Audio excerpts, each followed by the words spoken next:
Bueno, buenas tardes a todos, a todas, a todes. Estamos iniciando en esta segunda parte del primer día de actividades del coloquio internacional interdisciplinario sobre la figura de Eva Perón, un contacto a través de Zoom con Alicia Duhovne, que te comentamos, Alicia, que tuvimos que suspender la entrevista con Marisa Navarro por problemas de salud de Marisa. Entonces acá el público está ansioso, esperando hace ya bastantes minutos poder conectarse contigo. Así que Bueno, los dejo en contacto con José Amícola. bueno, lamento lo de Marisa, lamento mucho. Bueno, aquí vamos a empezar a alargar las preguntas y entre las preguntas hay una que me soplaron, que es la primera, y sería, ¿cómo llegaste a entrar en el tema? Un poquito el viaje a la semilla, haciendo memoria, porque eso siempre a los investigadores nos pasa, cómo Claro, uno cae en el tema, sobre todo un tema que te ocupa desde hace tanto tiempo. claro.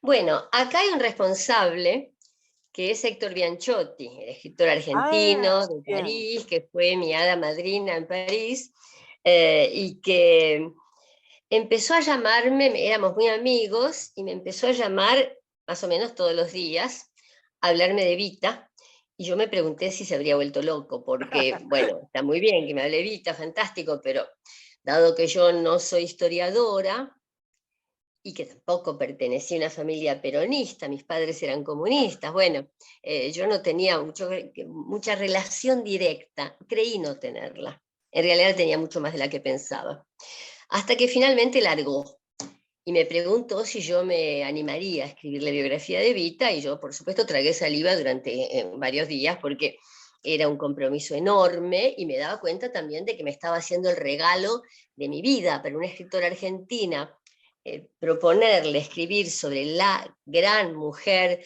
de la historia argentina, de nuestro presente, bueno, pasado en ese momento ya, era un regalo enorme, y hubo un recuerdo que me hizo sentir, saber que yo podía. Evita se acababa de morir, yo tenía 12 años o 13, no me acuerdo, eran, bueno, 12 o 13. En este momento tengo 83, o sea que saquemos la cuenta. Y al salir del liceo, en Caballito, fui hasta Flores, donde vivía, por la calle se sintió un dolor tal que aún hoy al contarlo me estremece, bueno, se me estremece la piel. Un dolor que yo no comprendía porque les repito que no era de familia peronista. Entonces llegué a casa y no lo pude decir, no se los pude decir a mis padres porque yo venía tan triste, no dijimos nada, me encerré en mi pieza a llorar.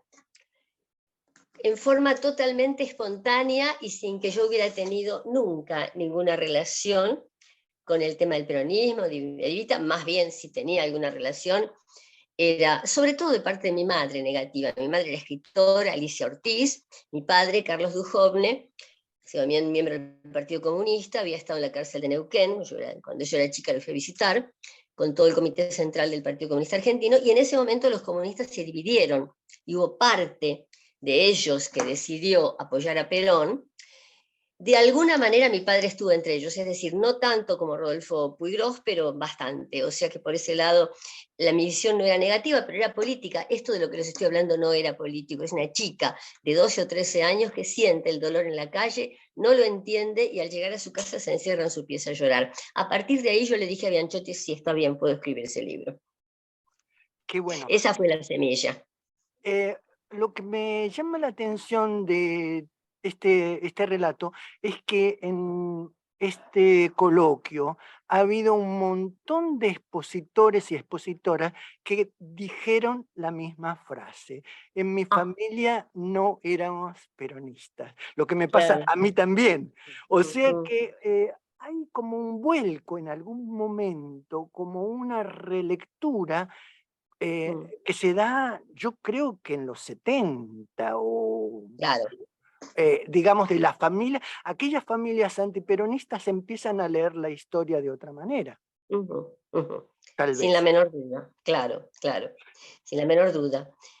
Bueno, la Bueno, otra cosa que me incita es, bueno, yo estoy trabajando mucho sobre los estudios de género sí. actual. Y entonces, naturalmente, que la figura de Eva Perón también me interpela. Y Mm, me pregunto si desde los años transcurridos a tu biografía para mm. acá, ¿has visto que hay cosas que habría que agregar, que habría de alguna manera hacer adiciones a Mm. toda esa historia? ¿En qué estabas pensando, por ejemplo? Los estudios Bueno, de las género. feministas de aquellos tiempos, y yo lo sé porque mi madre era una feminista, no consideraban que Evita fuera feminista. Bien. Por supuesto, no lo consideró Victoria Ocampo cuando Evita les dio el derecho de voto a las mujeres, y para Victoria Ocampo ese no era el buen voto, porque lo daba Evita, es decir, que a ese punto llegaban. Y las chicas, las feministas de ahora, se dan cuenta de que hay una distancia en el tiempo enorme entre Evita y ellas mismas como feministas, es decir, que también les cuesta reconocerse. Yo creo que Evita fue feminista de forma visceral, fundamental. Ella había sufrido como mujer hasta el punto de que no podía no ser feminista. Y el voto que les da a las mujeres y lo que ella les dice a las mujeres y el hecho de crear un partido peronista femenino, está diciendo que sí era feminista, pero no lo podía hacer, como diría, verbalmente, no lo podía verbalizar completamente porque no eran tiempos que se lo permitieran, y porque, para hablar claramente, ella no estaba dentro de una corriente política e ideológica que le permitiera decir yo soy feminista. Ella decía que no lo era. Y esa fue una de sus grandes contradicciones y yo creo dolores. No lo podía decir. Entonces, al contrario, por ahí hacía chistes un poco, bueno, yo no puedo ser feminista porque las feministas son feas. En realidad, una feminista que Evita no hubo. Es decir, toda su vida la consagró al trabajo social y al trabajo por la mujer, pero estaba rodeada de gente, de políticos, frente a los cuales ella no lo podía decir. Eso es lo que habría que mostrarles a las pibas feministas de hoy, porque es lo que no terminan de entender. ¿Qué es lo que Evita podía decir? Ella se apoyó siempre en la retórica del peronismo y antes de eso en la retórica del radioteatro nacionalista de Blomberg, hasta que se inventó su propia lengua. Y en su propia lengua dijo un montón de cosas que hay que saber escuchar, muy particularmente desde el punto de vista de su relación con la mujer. Sí, la cuestión es que los rótulos como feminismo pueden ser engañosos cuando uno recuerda qué era el feminismo en ese momento. El feminismo de las damas de la sociedad Claro, porteña, por claro. ejemplo, no tenía nada que ver con ella. No, de las damas de sociedad porteña hay que hablar que no, pero de los partidos de izquierda, porque era Sí, ahí donde estaban las feministas, las sí, socialistas, las comunistas y las anarquistas. sí. No, no tenía nada que ver porque el lenguaje era otro, ¿no? Mm. Entonces, es motivo porque mi madre, ex comunista, porque mis padres se fueron del partido en el 47 a causa del estalinismo, pero ¿por qué las mujeres de izquierda de la Argentina no pudieron en aquel momento tampoco considerar que Evita era feminista? Bueno, porque no consideraban que el peronismo fuera un movimiento de izquierda popular. Y ahí hubo años de desencuentros y de malentendidos que yo creo que con el tiempo, efectivamente, como dijiste al comienzo, se han ido puliendo. Es decir, que ahora tenemos una mirada sobre Evita mucho más libre, abierta y desprejuiciada de la que tuvimos en aquellos años. Bueno, te tengo que contar que tengo como libro de cabecera La procesión va por dentro. Por fin alguien habla de ese libro. Y bueno, es un monólogo interior constante en el momento de agonía de Eva Perón, muy literario y donde la autora encuentra de manera genial un tono de voz y una oralidad que me resuena. Lo leí ayer por segunda vez Qué y hoy bueno. me levantaba esta mañana y no me podía apartar del vocabulario que tiene Evita aquí, de las frases, de esa especie de giro en redondo de sus recuerdos. Y bueno, la pregunta con respecto a esto, que sería otro estadio en tu trabajo con la figura de Eva desde otro ángulo, Sí. un ángulo más literario, es cómo hay un rebajamiento de la figura de Perón y el ensalzamiento de la de Evita, que al mismo tiempo es la que aparece en algunos autores que repiten, digamos, el discurso más derechoso, como es Coppi o inclusive... No, claro, no, nada que ver con Coppi, nada que Nada ver. que ver, A nada mí me que ver. indigna, Eva Perón de Coppi me indigna, sí. Te indigna. ¿Por qué? Porque escribe a partir del odio, Sí, escribe a partir de Damonte Taborda, de su hermano. sí. Era la mirada del odio, ¿no? No, bueno, primero me encanta que me digas esto sobre este libro, porque salió, pobrecito este libro, La procesión va por dentro, monólogo de Evita muriéndose, lo escribí en un mes, y salió justo el momento que vino el COVID.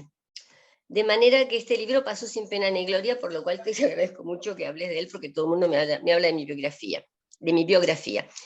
¿Qué pasó tantos años después de haber escrito la biografía, de haber, bueno, asistido con sorpresa al éxito mundial de esta biografía, porque se publicó en 22 idiomas, es algo increíble? Bueno, ¿qué me pasó a mí tantos años después? Que yo necesitaba hacerla hablar a ella, y vuelvo al tema del lenguaje. Ella en sus discursos empleaba la retórica del peronismo. ¿Cómo hablaba ella en la intimidad? Yo lo sé. Lo sé porque tuve la suerte de entrevistar a muchísimas señoras del Partido Peronista Femenino que me transmitían palabras de Evita, pero además lo sé porque yo oía hablar en mi barrio de Flores, no a mi mamá, que era una señora cultísima, sino a las mamás de mis amigas, de mis compañeritas de Flores, y yo sé cómo hablaba Evita porque es el idioma femenino popular de los años 50, que guardé fresco en la oreja, probablemente a causa de este larguísimo exilio. Yo intenté volver a la Argentina varias veces, pero no pude. Es decir, que estoy fuera de la Argentina desde el 78. ¿Será por eso que ese lenguaje que en la literatura argentina no tiene cartas de nobleza, salvo Emmanuel Puig, en Poquitas Pintadas? Emmanuel Puig es el único que ha hablado, no es el lenguaje del compadrito del que se ha escrito tanto, no, es el lenguaje de la mujer de pueblo. Y Evita hablaba así, y es una lengua noble, inocente, fresca, que yo pongo en su boca para que ella cuente su historia. Y sí, hay cosas que ella dice en este libro, porque yo me puse realmente en su piel acá. La biografía necesita una enorme distancia.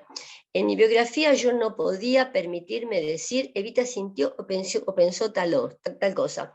Yo tenía que decir, dados estos y estos elementos, testimonios, libros, etc., yo puedo pensar que Evita sintió o pensó esto, pero yo no estoy en su cabeza. Y necesitaba estar en su cabeza, y en su piel, y en sus vísceras. Es por eso que me metí con este libro, ¿no? No sé si lo conseguí, pero escribí un poco en estado de trance, porque para escribir eso en un mes tenía que estar muy embalada.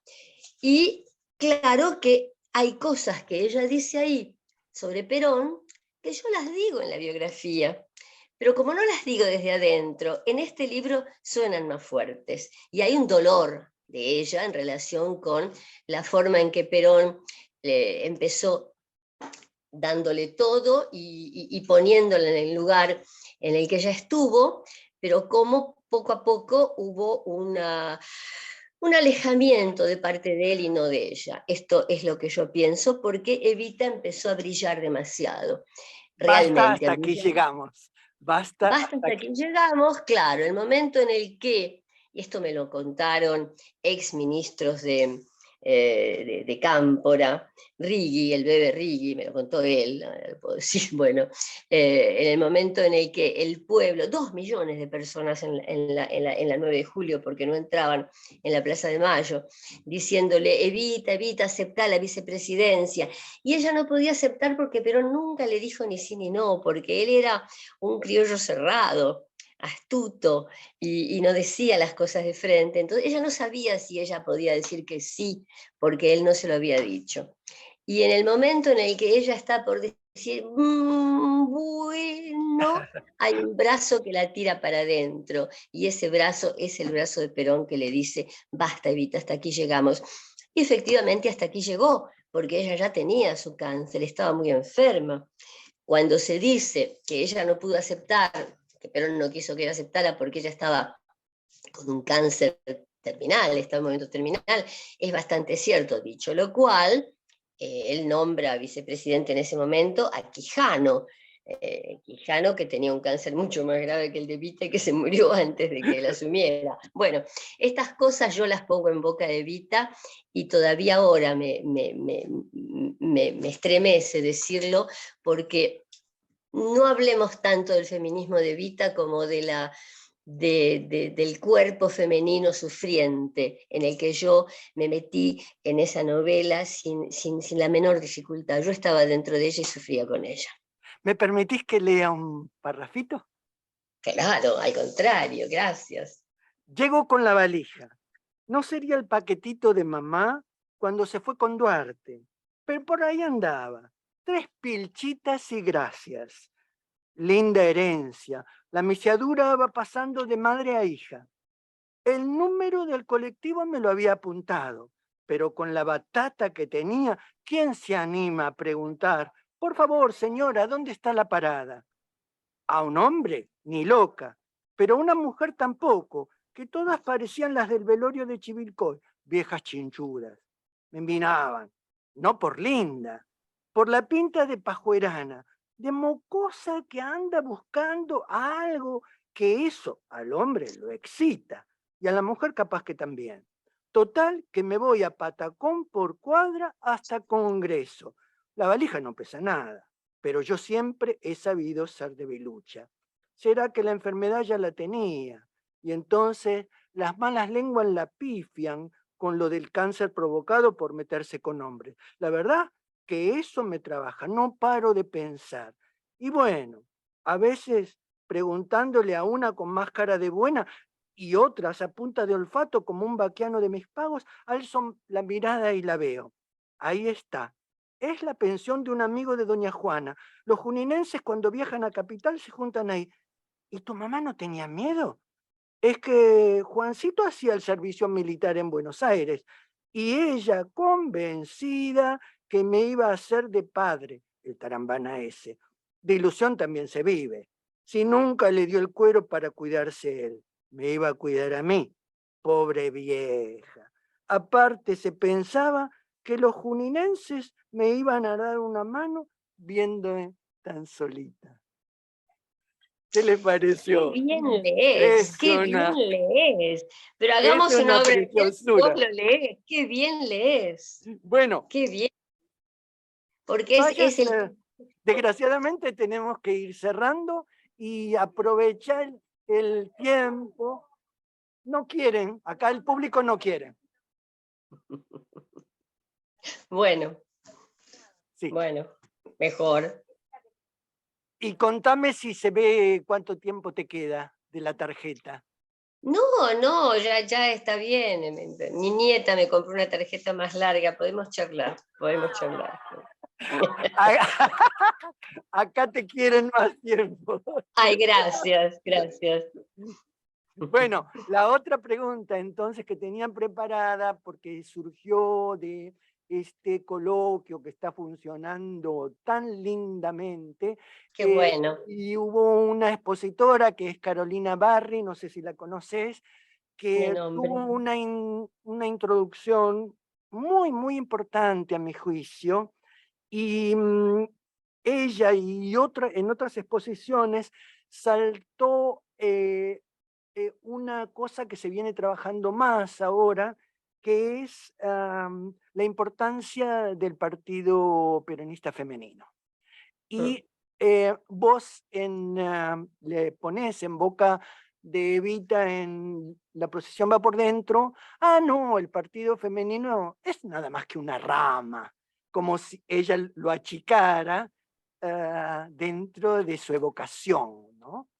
¿Qué opinas de ese achicamiento, esa humildad de quitarle méritos a una empresa que hoy se ve cada vez más grande? Claro, es que ella no tenía más remedio que achicarse. Y cada vez más frente a un Perón que consideraba que ella empezaba a brillar demasiado y que después de muerte de Evita dijo, Evita era mi sombra, Evita había llegado a ser su luz, tenía una luz excesiva. Entonces ella repetía cada vez más frases de humildad, solo soy una pobre mujer argentina, todo lo que soy, todo lo que siento, todo lo que tengo se lo debo a Perón, exacerbaba la adoración pública de Perón y privada también, porque realmente lo adoraba, ella lo quería. Pero no podía elogiarse a sí misma, tenía que poner todo lo bueno y lo importante en Perón.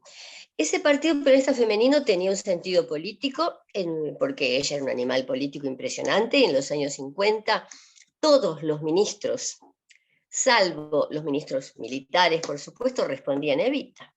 Eran evitistas. Era uno de los motivos por los que Perón empezó a traer saliva. Pero hay algo que a mí me importa mucho destacar en la obra de Evita. El Partido Peronista Femenino, por supuesto que puso a la mujer en primer plano y que mandó a grupos de mujeres a las que ella no elegía porque fueran doctoras, al contrario, sino porque fueran de armas llevar, porque fueran valientes, la llevaba a todos los rincones del país a trabajar en las unidades básicas de todos los pueblos, una cosa extraordinaria. Pero es político. A mí me importa mucho, si me permitís, ¿no?, destacar dos elementos en ella. Uno que muestra su sentido práctico, pero el sentido práctico realmente de ama de casa que mira los detalles, que es la Fundación Eva Perón, que en mi opinión fue o el organismo mejor organizado de la Argentina hasta hoy, o casi. Evita recibía a la gente en la Secretaría de Trabajo, y aparecía una señora y le pedía un par de zapatos para el nene, y eso resonaba en el galpón inmenso de la Fundación Eva Perón, zapato de niño de 8 años, marrón. Bueno, sentido práctico absoluto, a la gente le daba lo que la gente necesitaba.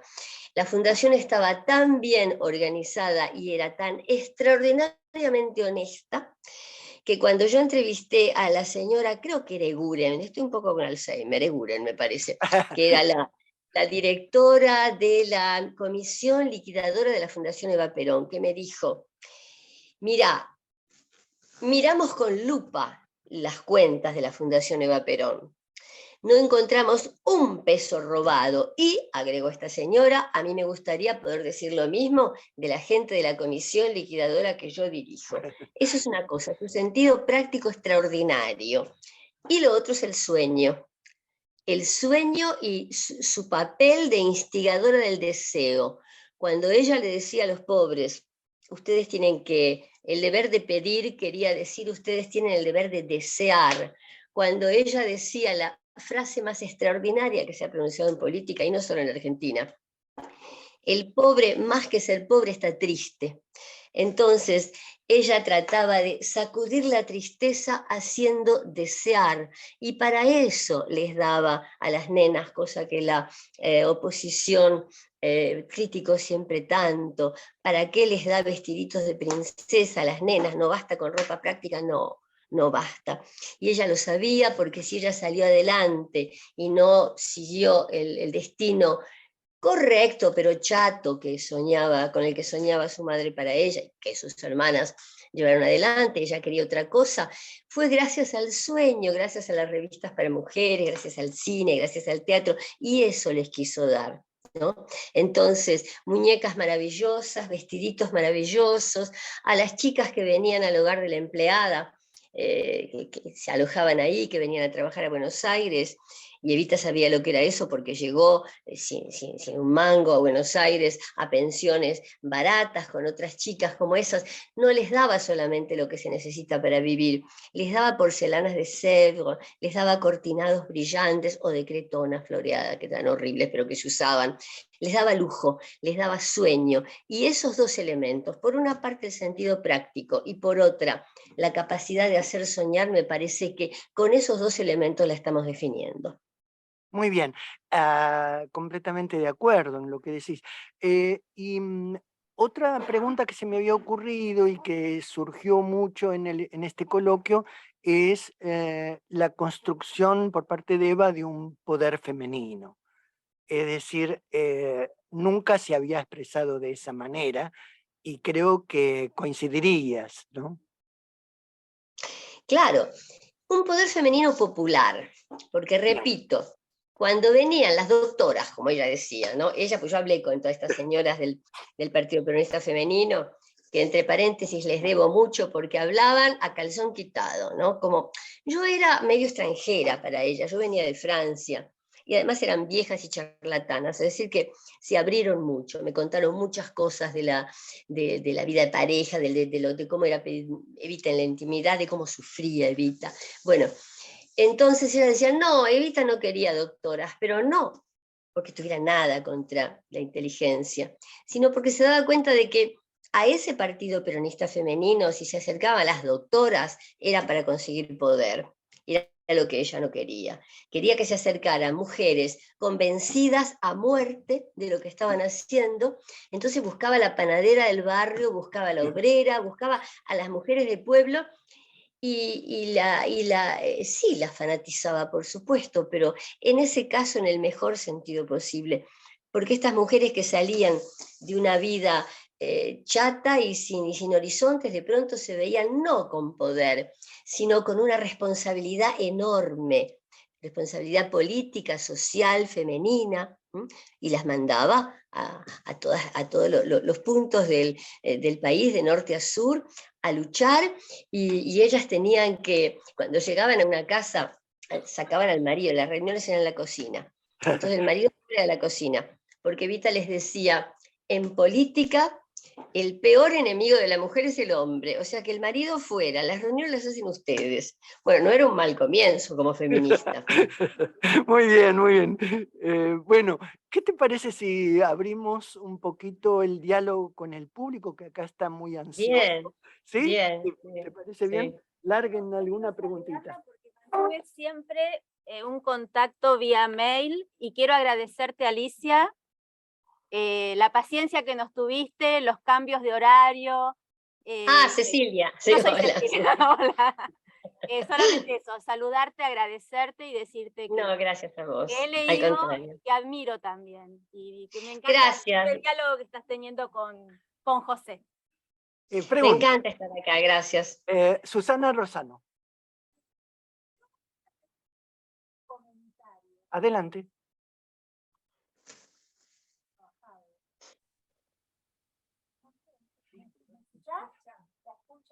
¿Podés oír la pregunta?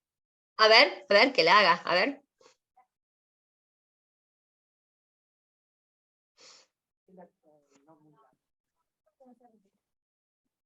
Hola, mi nombre es Susana.